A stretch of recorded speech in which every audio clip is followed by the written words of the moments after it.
Hi, and welcome back to CogX 2020. We are on the Gen Z stage, heading into another incredible panel. This one is When VR Gets Real, Body Image in Virtual Worlds. We've got some amazing people, so I'm going to hand straight over to our moderator, Clemmy, to introduce them. Brilliant, thank you so much. And thank you everyone for joining us for this discussion, Exploring Body Image in Virtual Worlds. Just to give you a bit of an order of service, I'm going to present some thoughts for the first 10 minutes, and then we're going to move to a panel of brilliant body image experts. So I am feeling enormously privileged to have been invited to speak and put this panel together. It's a subject that's very close to my heart. But before we get on to body image, I wanted to share a few sort of more broad thoughts, because just 3 years ago, I didn't have a job, and I was given the opportunity to immerse myself in the world of AI and actually volunteer at CogX. Of course, I found the conference incredibly inspiring. It opened my eyes to the potential of innovation. It taught me that AI wasn't just about building boring software for boring techie types, but actually that technology could be a real force for good, a mechanism for huge positive social impact and societal change. That is, if we get it right. If we design technology with ethics in mind, if we're mindful of regulation, if we make diversity a priority, if we ensure those who are the recipients of technology are represented in the teams who build it, if we ensure those most vulnerable, disempowered, and at the fringes of society have voices which are heard. Back when I first volunteered in 2017, the Me Too movement was just coming to the fore. And I've got no doubt that the impetus of that movement inspired me to use my own voice as a woman and drive me to where I am here today. Just weeks ago, the Black Lives Matter movement was reignited, a very stark reminder that there is a lot of important work that still needs to be done to create a fairer, more equal society. If we build technology using the right tools, it may be our greatest ally for change. You might be thinking these are big statements for what some believe is a trivial topic, beauty and Instagram filters, but I hope after today's discussion, your perspective might shift and you may see how political beauty actually is, even more so in a virtual world. So to the topic in hand, you should see my screen. Oh, here we go. This was a friend who kindly volunteered some of her VR selfies. So the impact of technology on body image has been on the agenda for some time, but the COVID-19 pandemic has shifted our behaviours to digital spheres, and our beauty rituals are being forced online. From Snapchat dysmorphia to selfie harm, my panelists and I over the next hour are going to explore the impact of the rise in VR, Instagram filters, and the digitalization of beauty on our collective body image. So why am I speaking about this? Well, in 2018, I launched a campaign asking the government to change the law on photoshopping to make it a legal requirement for digitally manipulated or photoshopped images to come with a written warning. I'd spent a decade struggling with an eating disorder, and as I started to look into the research and started to use my voice and speak up, I realized that I'm very much not alone. Statistics show eating disorders and body image related issues are on the rise, and this is particularly true for Gen Z, who are also known as iGen, digital natives who spend most of their time on their phones, online, on social media. As technology is interwoven into our lives, the negative effects of new media on our body image and mental health have the potential to be destructive. Social media encourages us to become our own marketing machines, self-promoting all of the time. I want to draw your attention to Marshall Mcluhan, who was a media theorist who was writing in the 1960s, and he was very forward-thinking and predicted a lot of what we're seeing happening with media and social media now. He wrote this book that is called The Medium is the Message, which proposes the idea that it is the form in which content is delivered rather than the actual content itself that conveys its message or meaning. What is so striking about the platforms that we're exploring today, Instagram, Snapchat, TikTok, social media, is that they're largely visual in nature. The currency or mode of communication is imagery, and that's often of ourselves, otherwise known as the selfie.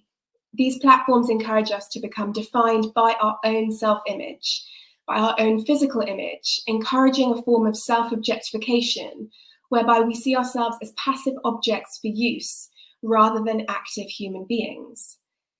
We can see this playing out with the increased use of photoshopping, digital manipulation, face tuning apps, and the subject that we're going to be exploring today, since 2018, VR filters, what we can see on the screen now, which have the intention of positively distorting facial features with the aim of enhancing the user's beauty credentials. The use of which have increased during COVID-19, with many people replacing makeup with these filters. There are some arguments to be made that there are some benefits and positive sides to these filters. Just like makeup, physical makeup, of which I am wearing more of this today than I have over the last 12 weeks. Filters can lift our mood, they can be fun and frivolous. They're also a sort of form of visual art. These filters can promote creativity and self-expression. A couple of examples on the slides here. They can be used as a tool for self-discovery. There is a further argument also around control, that we can control the images that we put out into the world. This is an argument that XR designer who designs her own filters, Auto Mummy, on the left-hand side here, makes. And for her, she thinks this is quite empowering. But I think it's important to draw attention to some of the darker sides of these filters. I was looking at the definition of filter in preparation of this talk, and the dictionary definition is to remove impurities, which I think if we apply that to beauty, can be understood as removing perceived imperfections. This begs quite a troubling question, I think, which is who decides what an imperfection is, and thus who decides what the image of perfection is that we're projecting and putting out into the world.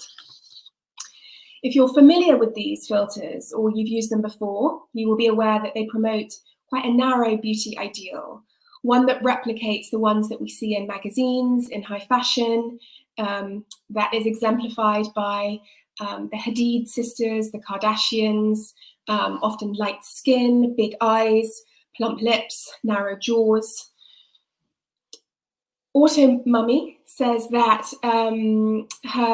she thinks that the ability to control the images she puts out into the world is empowering, but I noticed that these filters lighten her skin and they lighten her hair and refine her features to conform to the ones that were just described above. What is more, we're also seeing the rise of plastic surgery filters, like the one you can see on the screen here now. The one on the left-hand side, the Fix Me filter, which thankfully has now been removed, shows people what their faces might look like if they undergo cosmetic or plastic surgery. What's really interesting about this is that it's starting to translate offline, because we're seeing an increase in cosmetic surgery, Botox, lip fillers. So some food for thought as we draw this to a close, and we're about to move on to my panelists and open up the dialogue. I want to leave on a couple of thoughts, which is with these plastic surgery filters, we're seeing how the virtual world is beginning to penetrate the offline and the real world. So we're seeing this blurring of what is real and what is virtual. And I think this begs some quite big questions for what it means for beauty, what it means for representation, what it means for body image, self-esteem. If we circle back to the beginning of the talk, I made the point that technology can be used for good can be a force for good if we use it in the right way, if we design it in the right way. The question, the big question for the CogX Festival over the 3 days is, how do we get the next 10 years right?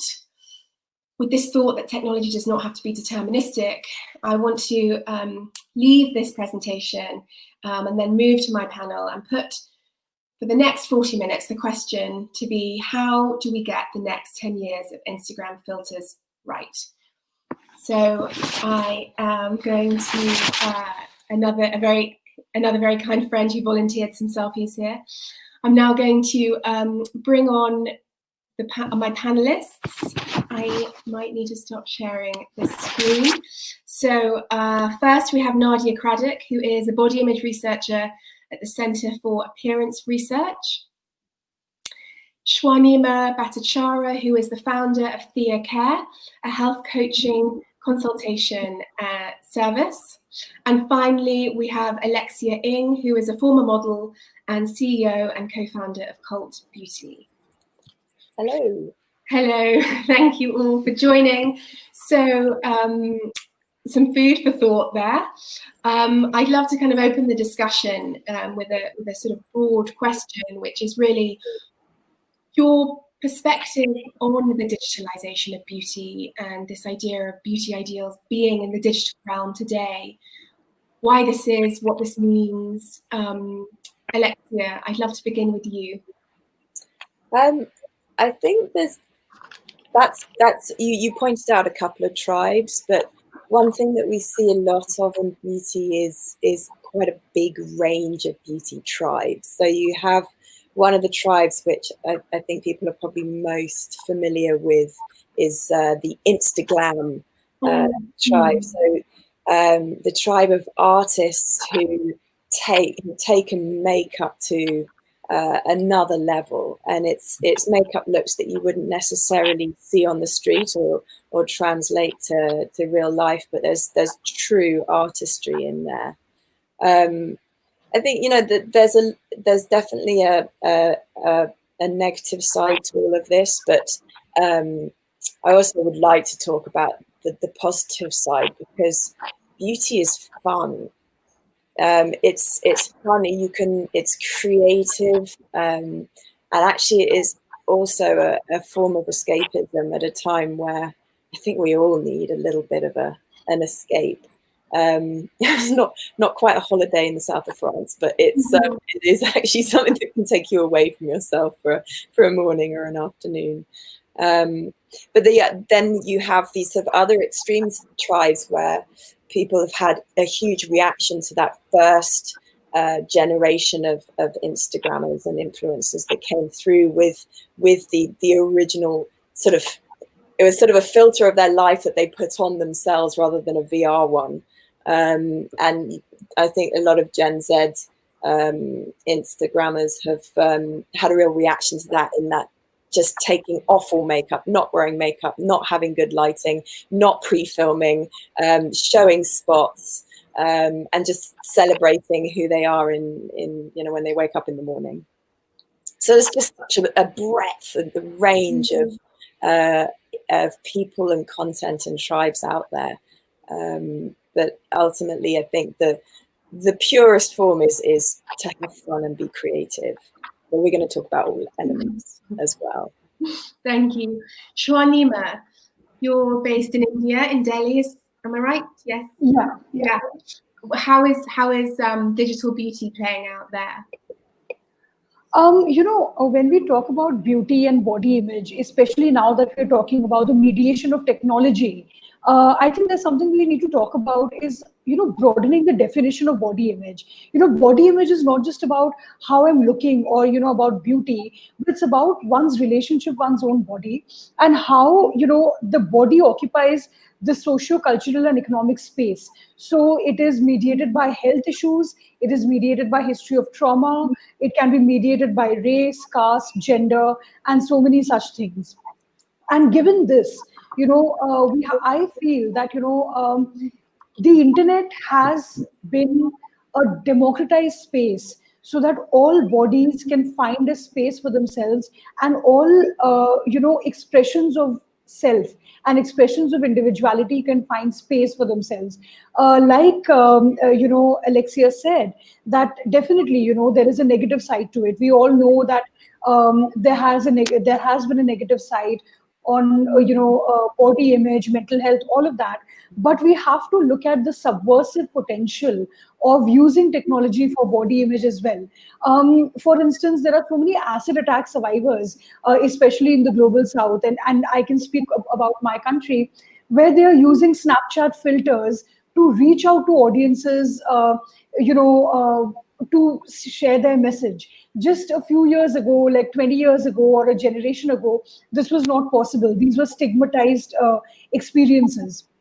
So I would say that if we look at body image as something much more political, you said that beauty is political, and I would say body image is just as political, because it is about how we are seeing our bodies and how we are seeing ourselves. And I don't think there can be something more political than what the personal is. And so the technology has been a very democratizing intervention, where a lot of people, trans people, people of color, they have got a space and they have got a tribe which was not possible in the physical space. And even though technology has inherited a lot of socio-cultural problems, it still remains a space which has given a lot of subversive potential possible. So I was talking about the uterus toy that we had made as part of our organization, which uses augmented reality. And it was it was the first of its kind, like talking about the uterus in an interactive manner and in a colorful, in an experiential manner. These kinds of interventions were not possible, say 10 to 20 years ago when we were talking about women's health. So I think it's about representation. I think it's about who is creating that technology. The more we open up the space for creation, the more we open up the space for making it a more positive and subversive issue, rather than just not being able to mitigate the negative impact. Thank you. And I'd love to get onto representation towards the end when we kind of think about potential solutions. But Nadia, I'd love to put that question to you as well and hear your perspective. Sure. So maybe to build on the conversation about what body image is. So body image being a holistic psychological construct that defines how we think and feel about our bodies, how we look, and then in turn how we behave and treat our bodies. So, and while it's a psychological construct, it's informed by the world around us. So when we're talking about social media and our virtual worlds, it's another form of influence to then how we feel ourselves. And I think the relationship between social media and body image is complex, and as has been raised already, there are positive and negative sides to this conversation. But what we can see from the research is that on balance, when the frequency of social media use, we see a positive correlation with negative body image. But I think what we need to think about is what we are consuming, because there's lots of different content on social media. There are things that are positive, there are things that are not so. We need to think about how we are engaging and interacting with the content that we consume. We need to think about what we are putting out ourselves and how we are editing and creating, especially when we're putting out our own self-image. And then we need to think about the state of mind we are in when we open the app in the first place and when we start that manipulation process. And I think all of these factors interplay dynamically in terms of how we feel, how we think and feel about our bodies, our appearance, when we engage in social media and this virtual space that we spend so much time on, particularly now. Brilliant. I think you've touched on a couple of things there, which is, I suppose, about the curation. And Alexia, I'd love to come back to you thinking about some of the positive sides and the pros. I know previously in discussion we've talked about you've been on the side of beauty as something that should be fun. And yeah, I would love to hear from you. You spoke about kind of the exploration of different tribes, creativity and kind of self-exploration. I'd love to hear some more of your thoughts, arguing in favour of digital beauty and what you think some of the benefits are. Yeah, I mean, one of the points that actually just came up from Nadia is curation. It's curation by the algorithm as well, isn't it? Mm-hmm. So And this harks back to the tribe that you feel you're in, the people that you like, and how that's then served back to you. So if you're in a positive state of mind, you can get into a positive loop, but it's actually very easy also to get into a negative loop through these algorithms as well. And I've been very interested to, I like to like really extremely different things across my Instagram to make sure that I don't fall into too many loops like that and still get served up interesting content. If I go to my discovery page and find that everything kind of all looks the same, it's like time to go on a proper discovery and actually make some effort to do that. But it's, I think, you know, since I started Cult Beauty back in 2008, things have changed so much in the imagery we see. And you know, I grew up in a village in Somerset in the 80s, and the image that the images that I was served then was so narrow. I mean, it was sort of Claudia Schiffer. It was you know, it's the supers, and that was pretty much it. And you know, an extreme that only kind of 0.01% of the world would ever, or probably less actually, would ever look like. And it really does. It really did affect me. I think, you know, even in 2008, looking at the imagery, nothing really changed that much. It wasn't until social media came along and allowed people to be their own creators and to see the amazing range of possibilities out there, and actually redefining what we as different cultures consider beautiful. And it is actually really only in the past sort of 4 or 5 years that people have felt the confidence to actually say, this is me. This is me. And I guess the way that they're using VR filters in a positive way is actually, this is me augmented. This is me in my imagination. Welcome to my world in my head, which is another really interesting exploration, and actually seeing sort of more deeply into somebody's character and creativity. So there is that positivity there where things have changed and you can identify better. I mean, there's a really interesting product that launched about 6 months ago called Starface, which I'm not sure if you've ever heard of spot stickers. And spot stickers are clear stickers that you put on your spot. It sort of covers it over and it helps it go away faster. But actually this brand Starface, instead of it being a clear one, it's a bright yellow star. So it's like, I've got a spot and I'm celebrating that I'm human and having a bit of a play with it. And that to me is part of the more optimistic side of things when it comes to body image and beauty, and how things are changing in the industry. Thank you. Nadia, I'd love to put that to you. There was something that you mentioned that was brilliant, Alexia, and I've forgotten because I was distracted by a question that came in. But yes, it was about the algorithm and this idea. So Alexia, from your experience, I suppose you're suggesting that from 10 years ago, what we're seeing are far more diverse images, right? And that technology is giving us a platform, that accessibility, everyone can post whatever image they want. But the danger is that the algorithms might trap us, that actually whilst there might be a million different images out there, we're often only seeing the strongest algorithms, which are still reinforcing that narrow beauty ideal. I'd love to hear, Nadia, from your research, or in terms of the state of this kind of comparison of 10 years ago, we weren't seeing diverse images, and you know, now are we? We can say it's better. How much better is it? And then kind of a secondary is what is the layer or impact of digital on that? Okay, they're big and important questions. And I think, first of all, the diversity and representation that we have seen on social media, I think we can see a direct link to the media we're seeing from brands and in advertising. I think that's had a direct knock-on effect. So I think that's a real positive from the type of imagery that we are seeing on social media.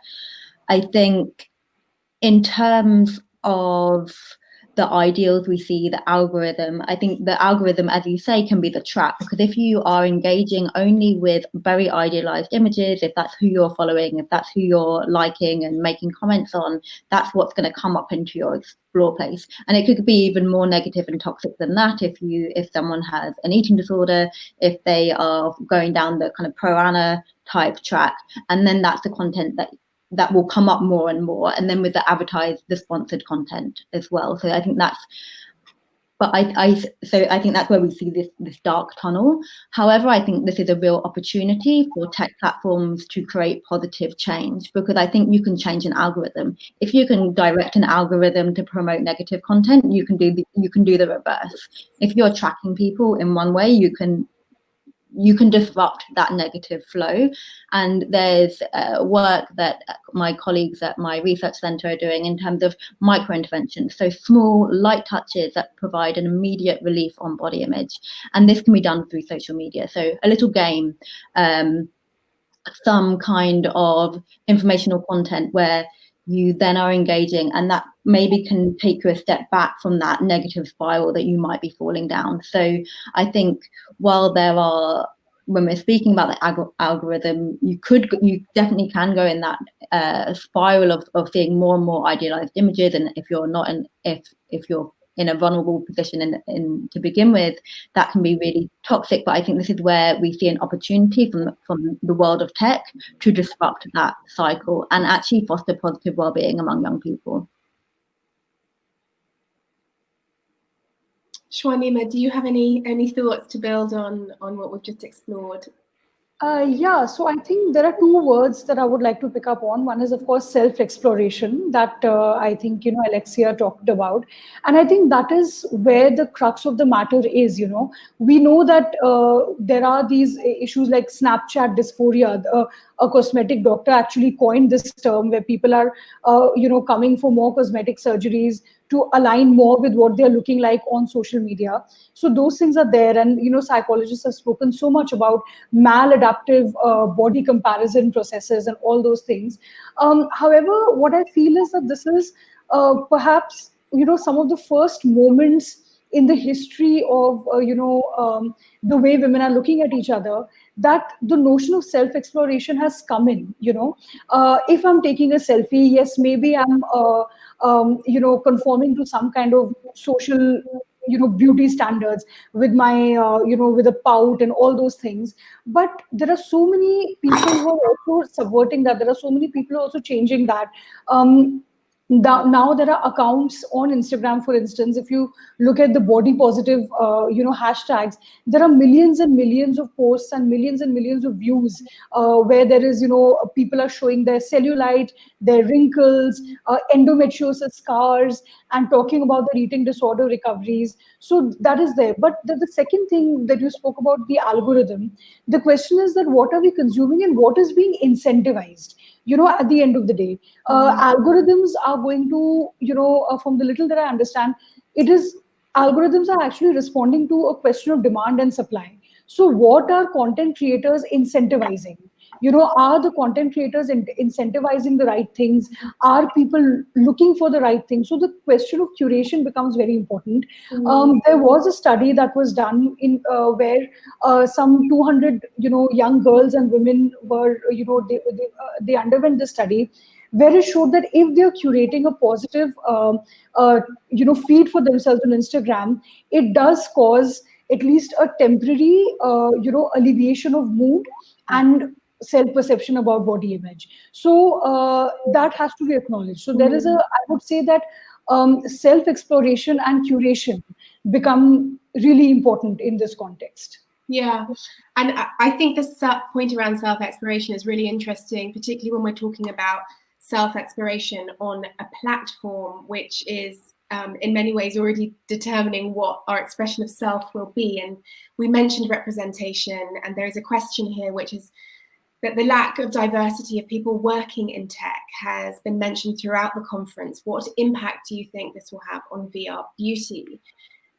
And my interpretation of this is we're talking about self-expression, and yes, we can express ourselves, but the platforms are being determined and the filters are being determined by a specific set of people. Nadia, I'd love to throw that one at you and hear your perspective on this. I think, like most industries, or I mean, we could probably go out as it to be fair to say that all industries, it depends who is, who is directing and making the key decisions in terms of what is being served, and so then what people are consuming.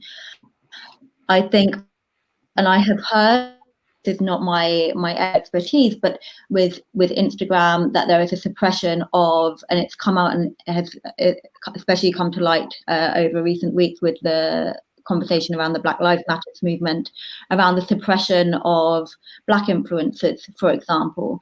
And then that begs the question, does that have relation to who is creating the algorithms, and how does that work? So I think, of course, it makes a difference to who's in the room, who's designing the apps, who's designing the filters, who's designing that algorithm to what we are being shown. I think it's not limited to tech. I think, as I said, I think we can look at this in all industries, but I think it must play a role.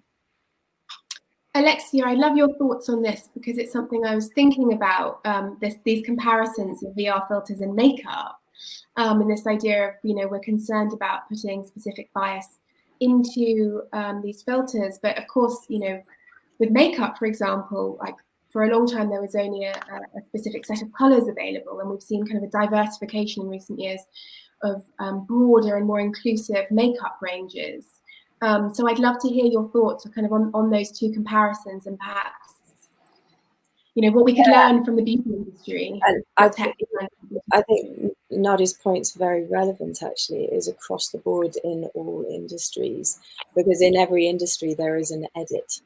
And it always goes back to who is the editor, who has been empowered to make these decisions.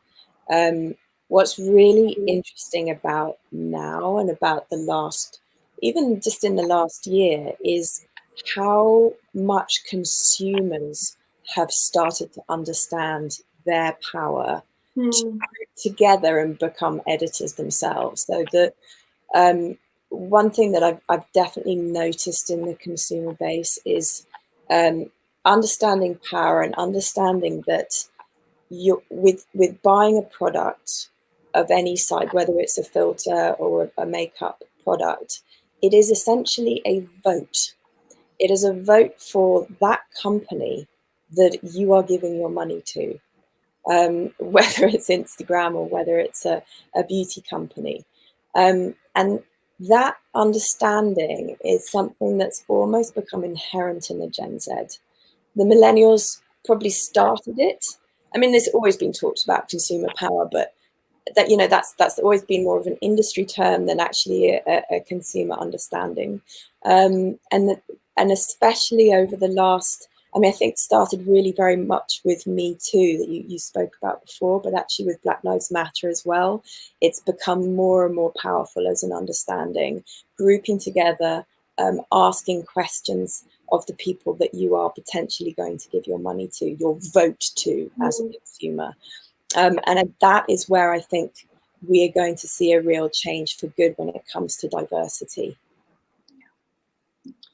Swarnima, I know you work with quite a lot of this age group, so I'd love to know if you think this is something that is playing out, or kind of what your perspective is in terms of this kind of, I suppose, the empowered consumer, and actually this idea, empowered user, and this idea being in the blood of Gen Z.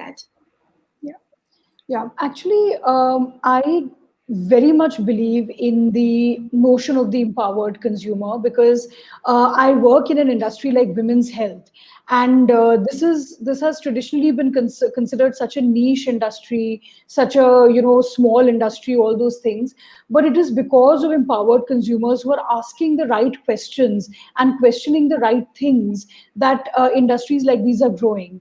And when somebody is talking about the impact on VR beauty, I'm simply looking at so many conversations that are, just questioning the notion of beauty itself. Even now, the notions of beauty has a certain power structure. There is a hegemony there. There is lack of representation in notions around beauty itself. So obviously that translates into any technologies that are looking at beauty as well.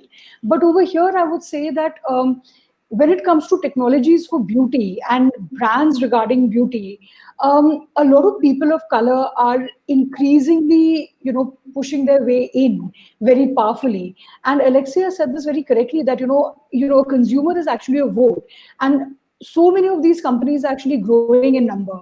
So if you look at these hashtags on Instagram, which are about beauty and people of color, you will see that they have phenomenally higher views than just normal feel good kind of that inspiration and all those things. So there is a trend on Instagram called BOPO, which is basically body positivity. And under this trend, you will see that most of the people who have views, they are Latinx women, trans women, people of color, Asian women. And I think that is, and a lot of these people are becoming VR creators themselves. They are adding this little gamification aspect to all their filters. They are adding a lot of things like their traditional costume, their traditional art forms on their faces. So this is all actually increasing and broadening the definition and horizon of beauty and body image. And they are using VR to do all of this. So yeah, I think. I am always on the optimistic side, actually. Yeah, you're optimistic. Great. I would like to, though, just pull us back slightly, because we are at the moment talking about the current state of VR. And there is a question here about what you think virtual reality should develop into in the next 10 years. And before we get on to shoulds and hopes and potential solutions, I'd love to know what we think will happen in the next 5 years or the next 10 years. Alexia, did you anticipate where we would be with Instagram filters 10 years ago, before that, in fact, when you started Cult Beauty?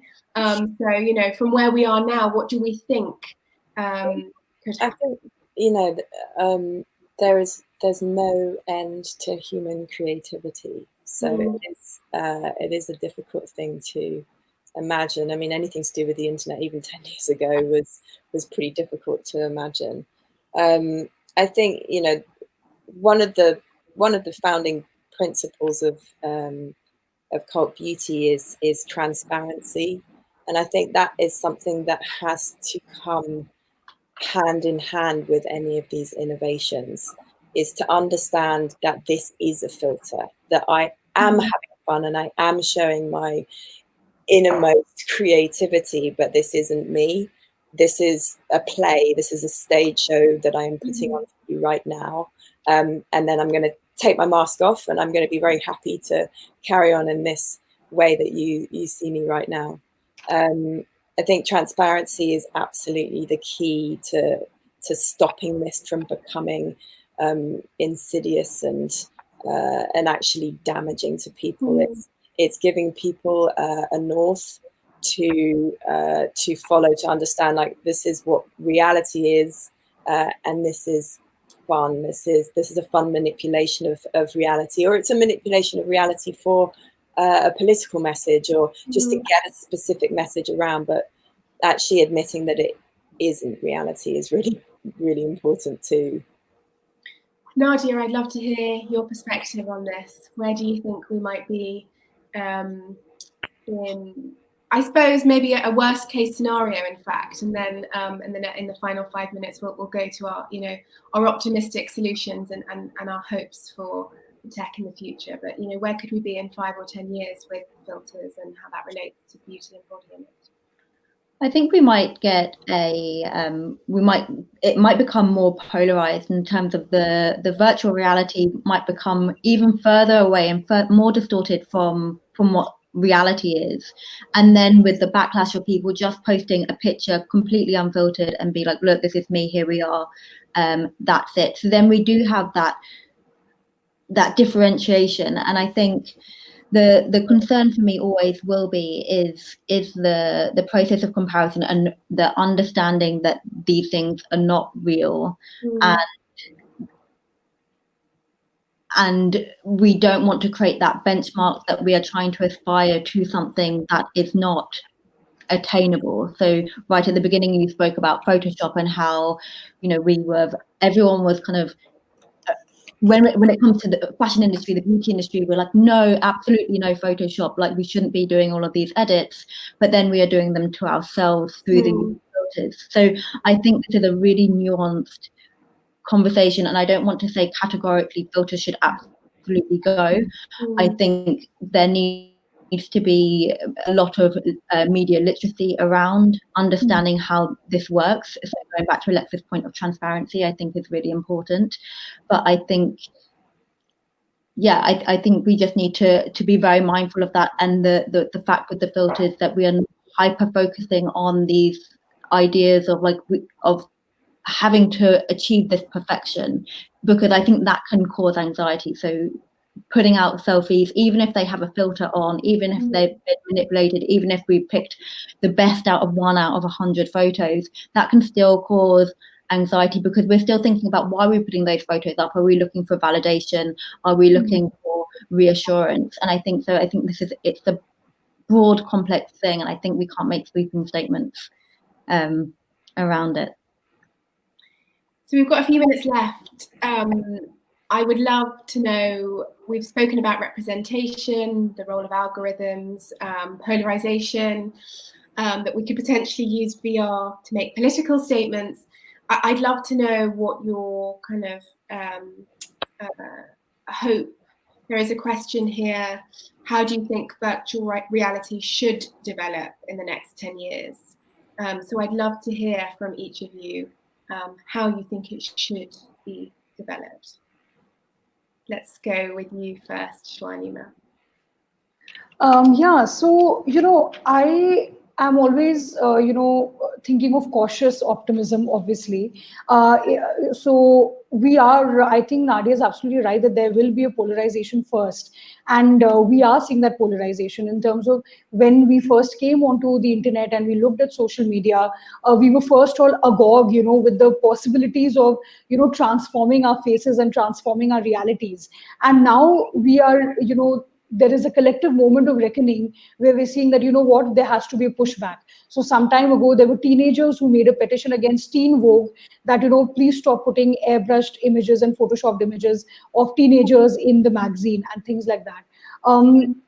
Similarly, I think there has been a lot of distortion that we're dealing with. But when it comes to, say, body image issues and eating disorders, I think it is now common knowledge that virtual reality is also enabling treatments. There are, treatments such as experiential cognitive therapies, where, the body image aspect of eating disorders are being treated using virtual reality, where, people are able to confront their, distorted perceptions of self. And instead of just focusing on the problem area, people are able to reconstruct their realities and be able to, confront, sense of body image and everything. So, we've got 2 minutes left, so I'm going to have to jump to Alexia. Absolutely. So we can get everyone in. Yeah. I think there is going to be a big mess. I think there is going to be a big mess where, it's becoming more and more prevalent. It's becoming much more easy to access and actually create yourself as well. But I think things will settle down, because there's something really exciting about virtual reality, which in the same way that tech has enabled us in this last 3 months of lockdown to continue on with our lives and see our loved ones that we wouldn't have been able to see. I think there's an element that virtual reality can bring to our lives to actually augment our lives through tech, and sort of taking it to another step. So seeing your granny, but in, your whole granny, and actually really being able to feel like you're interacting with her in a way that you couldn't do right now. That I think there's a lot that it can do to augment our lives as well. And finally, Nadia, what should VR look like in the next 10 years? Or how should we develop it? I think throughout the process of whatever iteration it follows is to think about the ethical and social responsibility of the organizations that are creating this. So yes, it can be a form of frivolous fun, but how do we make sure that it doesn't, the opportunities for virtual reality are as diverse as the different people we're seeing on social media. So rather than it honing in to be like, let's create another ideal on social media through virtual reality. So it doesn't become another form of idolized ideal. How do we keep it so it has that pure, wholesome sense of fun and not something else that becomes really toxic and another source of pressure? I love your idea of micro interventions. I think there's really something very interesting there. Yeah, well, there's members of my team who are doing some really phenomenal work in that space, so we can share at another point. Brilliant. Thank you all so much. We need to hand back now, but I think we will at 1 o'clock go into a little bit more detail and answer some more questions. So I am handing back to Anissa. Thank you so much. Thank you, Clemmie, and thank you so much to the panel. That was amazing, so insightful. If you feel the same or you have anything to say, then please tweet #CogX2020. We're going to be back in about 15 minutes at 1 p.m. with questions from the audience. So do keep kind of posting your questions in, and we'll be back with the same team of people moderated by Clemmie at 1 p.m. We'll see you then. Want access to more CogX videos? Subscribe now for free at cogx.co.